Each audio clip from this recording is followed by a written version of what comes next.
Kalau tak cerita sedikit tentang, tidak tahu saya terjemahnya tip itu ilmu kedokteran apa ilmu kesehatan saya juga tidak tahu. Tapi ketika Pak Imam rawuh tenggen kula sukani kitab Al-Qanun fit Tib karanganipun Ibnu Sina. Di antara yang didhawuhna Imam Syafi'i radhiyallahu anhu itu ngendikan al ilmu ilmani. Ilmu itu ada dua, ada ilmu fikih wa ilmu tib.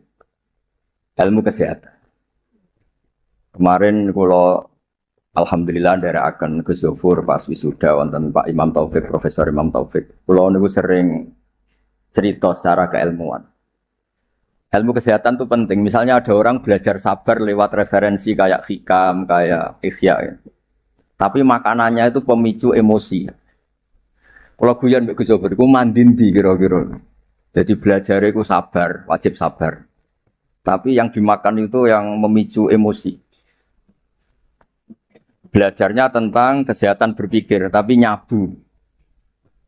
Artinya makanan itu punya pengaruh penting dalam sistem tubuh kita. Orang mabuk ya karena makanan, orang gampang emosi ya karena makanan.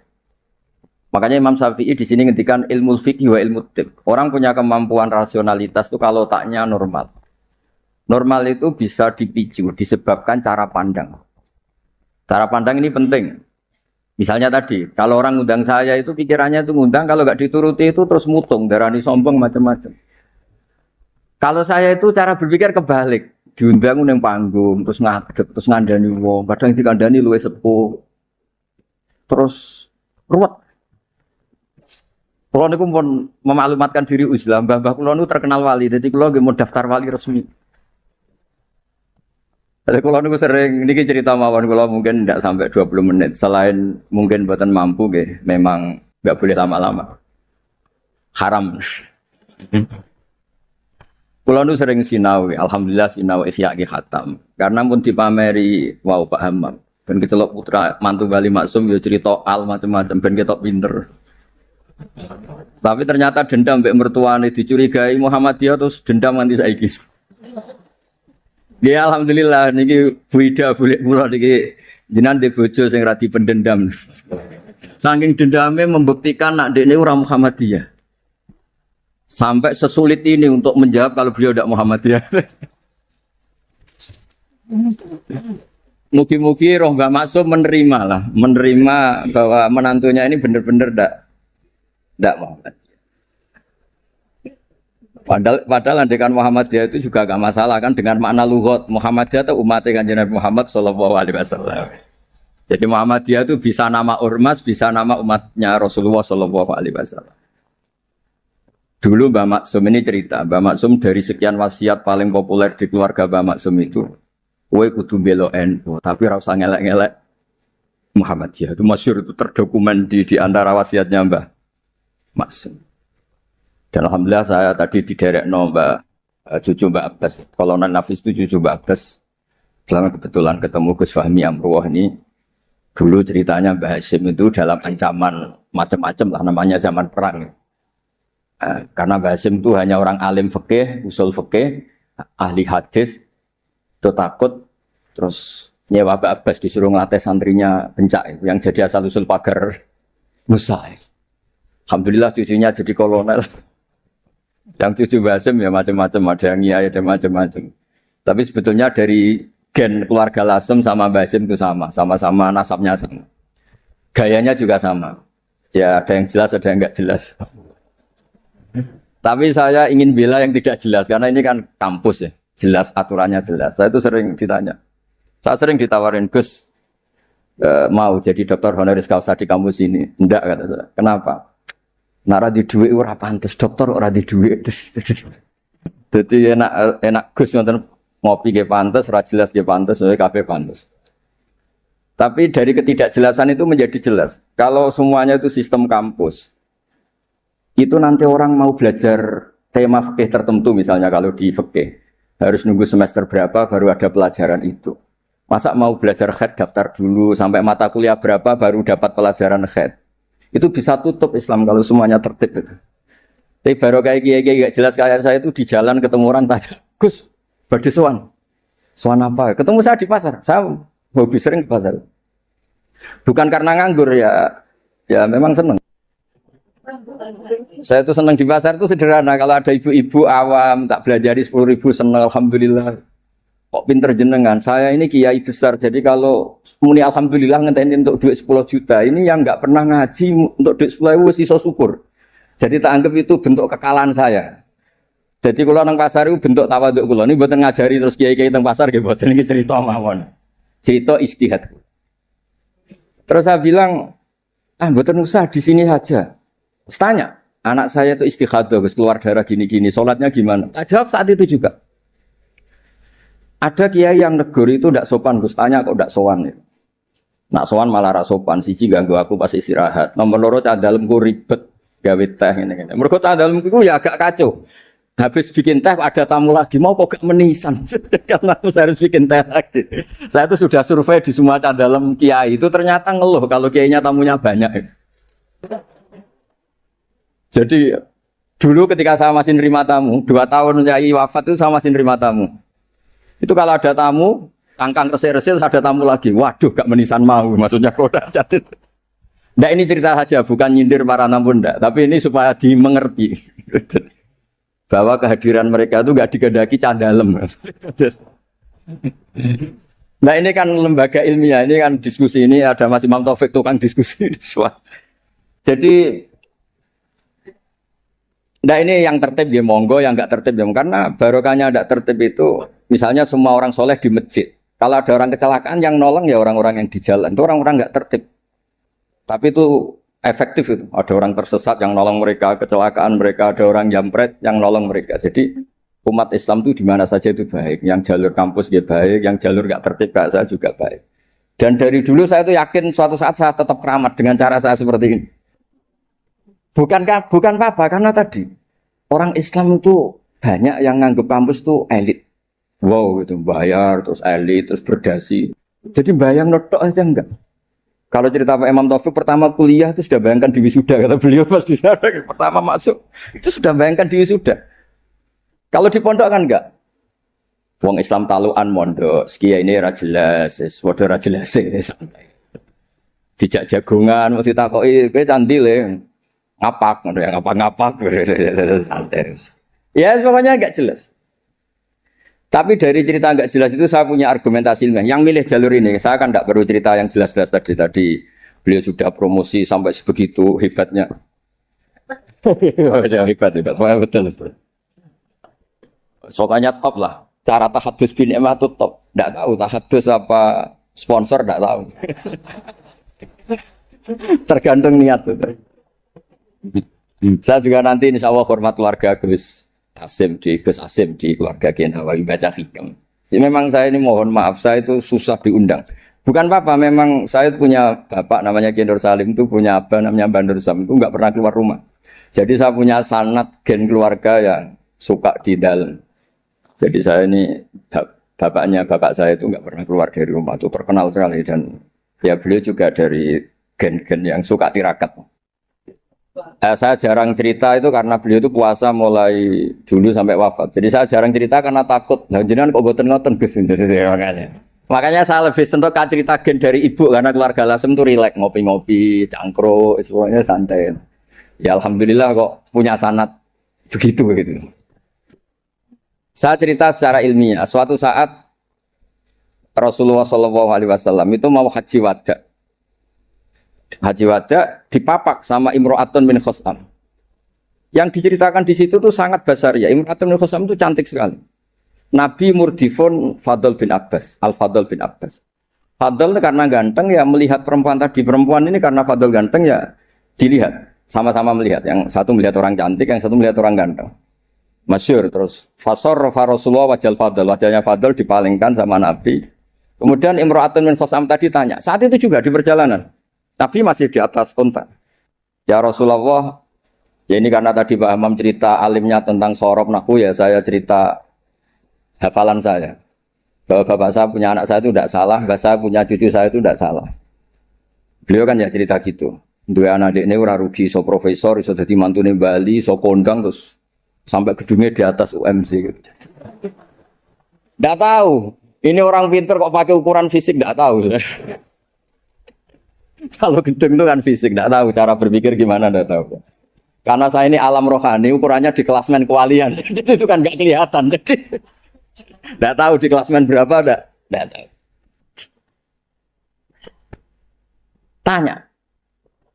Tanya inna faridatullah ala ibadihi adrokat abi syekhon kabiron. Apa ahujju anhu? Nabi jawab, qala na'am. Ayan fa'uhu dzalik, qala na'am. Kama law kana ala abiki denun faqadaitihi nafa'ahu. Ya Rasulullah, bapak saya ini sudah sepuh sekali ketika haji diwajibkan. Apa saya bisa menghajikan beliau? Bisa. Apa manfaat? Ya bisa, seperti bapak kamu punya utang, kamu yang bayar itu cukup. Gitu. Lalu Imam Bukhari itu mengebabkan ini sampai 3 kali. Satu di bab haji makdud. Jadi sebetulnya haji itu ada 2. Yang niabah atau badal. Menghajikan yang mati karena sudah tidak bisa haji. Atau menghajikan yang lumpuh yang nggak mungkin haji lagi, disebut haji makdud. Jadi Imam Bukhari mengebabkan babul hajil makdud atau al-ihjad anil makdud. Tapi di bab berikutnya dengan hadis yang sama persis beliau mengebabkan babu hajil mar'ati anir rojul karena secara fikih ini masalah, masa perempuan mengganti lelaki. Tapi dengan hadis yang persis di bab ilmu Imam Bukhari mengebabkan babul futya fitorik. Bab boleh fatwa ketika di tengah jalan. Jadi nggak perlu ada kiai yang kiai resmi nggih monggo, kalau ada pertanyaan sowan dulu, daftar dulu nggih monggo. Kiai kayak saya seketemunya juga monggo. Saya itu 2005 itu tiap bulan ke Jogja di UI sama Profesor Zaini. Itu mesti ngebis. Ya mesti ada yang tanya. Jenengan Gus Mbak nggih. Wah, beneran Gus badhe tanglet. Niku kadang sampai Rembang sampai Semarang ora barbar. Sampai 20. Lo kok banyak betul. Mumpung ketemu Gus, nah jenengan nek disowani wangel. Ya barokahnya niku mboten bayar Pak Amam, dadi ikhlas. Mboten niki cerita mawon barokah ketemu niku mboten bayar, dadi ikhlas ini. Jadi Indonesia ini berkah sekali, ada yang nekuni formalitas, ada Profesor Hamam, Profesor Imam Taufik, Gus Wafur, banyak. Ada yang nekuni yang kayak saya, tapi saya mohon yang kayak saya juga harus alim betul. Sehingga coba pera formal terus uteknya juga agak jelas, visinya agak jelas. Asal usulnya juga agak jelas. Enggak boleh, harus tetap jelas. Supaya Islam ini bisa ada di mana-mana. Orang bisa tanya kiai kapan saja, di mana saja.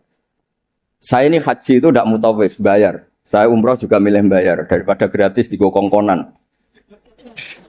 Saya berkali-kali ditawari Gus haji Gus gratis kira-kira mau mari go kongkonan gitu. Umroh juga sering ditawani Gus jadi gak bayar aja.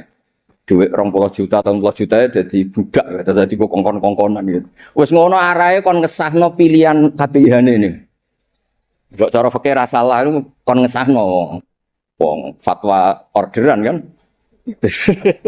Jadi rada repot kadang gitu. Kadang padahal secara fikih itu bisa diperdebatkan sah tidaknya. Bukan sah tidaknya haji ya ibadah yang bukan penting-penting ya.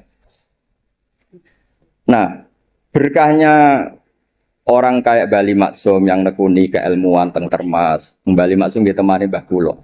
Terus dulu misaran Mbah Kula kandung lahirnya tesih teng Lasem bareng kalian Pak Hamid Pasuruan niku sak rumah. Makanya kula dikenal Bani Umar, teng Lasem iki dari partai Bani Umar. Karena Mbah Umar digarwa Mbah Maimunah niku putrine Mbah Abdul Aziz, jadi kalau lingkup lebih besar disebut Bani Abdul Aziz. Barokah Mbah Ali Maksum terus beliau ngaji teng Mbah Dimyati riyen bareng putra-putrane Mbah Mahfud termasuk Mbah Muhammad. Punya satu putra namanya Mbah Muhammad, Gus Muhammad. Niku ilmu itu di mana-mana sehingga kampung-kampung itu luar biasa Islam teng Indonesia. Ada syekh yang datang dari negara yang tertib sekali. Di Indonesia imam digaji berapa? Fasilitasnya apa? Di negara kami imam itu digaji 70 juta, fasilitasnya mobil BMW gini-gini. Kalau di Indonesia enggak. Kadang komat sendiri, adzan sendiri. Terus lucunya itu Mas Imam Taufik itu imamnya tetap bilang imaman lillahi ta'ala. Ditanya, kenapa bilang imaman tidak ada makmumnya? Makmumnya jin, Gus. Warga di kampung itu. Tapi uniknya syekh yang dari negara tertentu yang digaji itu digojlok sama Kiai Indonesia, Gus Wami. Makanya kamu jamaah terus, takut potong gaji ya. Karena dia digaji, difasilitasi, kalau dia bolos itu potong gaji. Kaget saya, ternyata ini masalah dalam dunia ikhlas itu. Pertama mencibir Indonesia, imam nggak diperlakukan secara terhormat, nggak difasilitasi. Terus kata imam Indonesia, makanya jenengan sholat terus takut potong. Akhirnya saya ini sadar. Oh iya bagus ikhlas. Ya artinya barokahnya nggak tertib itu juga hakikatnya tertib karena akhirnya ada masjid di kampung-kampung nggak jelas pendirinya siapa, wakafnya juga sengketa, sertifikasinya juga sengketa, kiainya juga sengketa. Yang baru jadi takmir semangat pengajian besar, yang nggak takmir mutung, barokah mutung terus bikin masjid tandingan, akhirnya masjid di situ banyak, alhamdulillah. Pokoknya, nah. Kiai itu harus punya kelapangan pandangan seperti ini supaya Islam itu di mana-mana. Kalau semuanya tertib, nanti prosedural. Masa mau tanya haji saja nunggu semester yang kebetulan ngajarkan apa? Haji. Wong sholatnya subuh mau tanya pakar fikih ngantornya jam 9, bisa ditemui jam 1. Pertanyaannya tentang sholat subuh. Subuh hari ini, kalau hari besok kan iya, kalau hari ini kan, nah kalau kiai kan nggak ketemu di jalan tadi tanya, Gus, anak kula niku keluar terus darah, ini ku sak dhuwure adat, ini ku sholat apa boten? Biasanya kate berang dina 6 dina wis rudat ilal adat, soalnya ber 6 dina hukum istikhadah ngene kan. Gak usah sowan Gus, gak ngel-ngelo cah dalemku ngono. Ini boten nyindir, maksudnya cerita, jadi boten cerita. Jadi monggo lah, istihad apapun tuh baik asal didasari keilmuan yang baik. Jangan sampai apa ya, karena kita punya pilihan istihad tertentu seakan-akan yang lain itu salah. Saya berkali-kali cerita menyangkut istihad. Ya saya ulang lagi, saya berkali-kali cerita tentang istihad dan dari sekian itu di antara yang mau saya baca di sini, nanti kitab ini saya tinggal mungkin bisa dipelajari menantu Bali Maksum bernama Profesor Hammam gitu. Yang tadi cerita terus tentang bahasa Arab kayaknya butuh legitimasi ini loh mantu Bali. Beliau khawatir kalau hanya dianggap pakar medis itu. Apalagi di depan keluarga Lasem. Darani raiso ngaji kan yuhisin mantu Bali Maksum. Jadi tadi maklumat terselubung kira-kira gitu. Ini kata beliau kan ini tetap ingin ikut sunnah Rasulullah Shallallahu Alaihi Wasallam. Ini saya bacakan. Ini kitab yang luar biasa. Ini namanya kitab Al-Milanul Kubro karangannya Imam Sa'roni. Ada perubahan yang enggak diduga para kiai-kiai Indonesia. Miranya perubahan itu kan masyhur kan faliwayruhu biadi, terus urutannya apa? Mangro'a minkum mungkaron faliwayruhu biadi dulu ya. Terus bilisani, yang terakhir apa? Biqalbi. Itu umumnya kiai kan nafsiri biqalbi itu yang penting kamu enggak suka kemaksiatan itu. Yang penting Anda ngingkari atau enggak suka bentuk-bentuk perilaku maksiat itu. Tapi di sini ada dawuh ya makalah dari Imam Sa'roni. Ini bisa disimak nanti kitab ini saya tinggalkan. Saya tinggal maksudnya. Saya baca ya. Ketika watahhiruhu bil qalbi likullil arifin alladzina ghalaba alaihim syuhudu ikhtiqarihim nufusahum ayyakunu nahina li ghairihim. Fayatawajjahu ahaduhum bi qalbihi ila Allah azza wa jalla fi tahyiri dzalikal munkar fayakufu dzalimu an dzulmihi wa syaribul khamri an syurbihi fa hadza huwa tahyiru haqiqatan. Jadi kalau menurut pakar ilmu hakikat fal yughayyiru bi qalbi itu Pak Hammam punya hubungan munajat dengan Allah nak dikandani ra kena tak madhep aku ning pangeran. Umat didongakno dongane jenengan mandi terus semua orang itu baik. Jadi biqalbi itu menurut saya teori ini lebih masuk akal. Kalau biadihi itu aksi nyata melakukan perubahan bil lisan, harusnya bil qalbi juga aksi nyata melibatkan qalbu untuk melakukan perubahan, yaitu munajat dipakai doa. Dan itu yang dilakukan para wali-wali ketika anak nakal itu mesti ngandani bapake, ya coba kandhani tok tirakati le. Dongakno tirakati. Orang ngandani nabok ra kasil, ngomel ra kasil, wis ora urusan. Ndak begitu maknanya biqalbi itu. Jadi biqalbi itu tawadjuh sama Allah Ta'ala bilqalbi mendoakan yang sedang nakal supaya apa? Tobat. Jadi ini bentuk penghormatan kula kalian. Wida pernah bulik kula di struktur keluarga Lasem semua Bani Bali Maksum supaya ngikutilah bahwa kita ini tidak cukup untuk fisik kita ngelayani umatnya Rasulullah. Saya sering cerita ke orang-orang. Nah aku dadi kiai apian hormat tamu mangane enak. Mungkin ganjarane hormat tamu iku 10.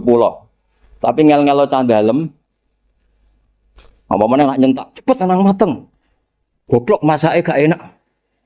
Jadi hormati untuk poin 10, ngamuke untuk dosa 10. Kira-kira 50-50 lah kira-kira gitu. Pulau loh ini madzhab pulau, sampean ndak harus ikut saya. Tapi tolong didengar. Tidak harus ikut tapi tolong didengar. Supaya seimbang. Nah, fatwa yang engkar bil qalbi itu memang buhdul mungkar itu wajib. Jadi teori yang terkenal, saya ulang lagi, teori yang terkenal, melihat kemungkaran kita berubah biadi, nggak bisa, bilisan nggak bisa. Bil qalbi itu yang penting kamu buhdul mungkar, karena hubul mungkar nggak mungkin, nggak taat. Membenci mungkar itu taat, mencintai mungkar itu maksiat.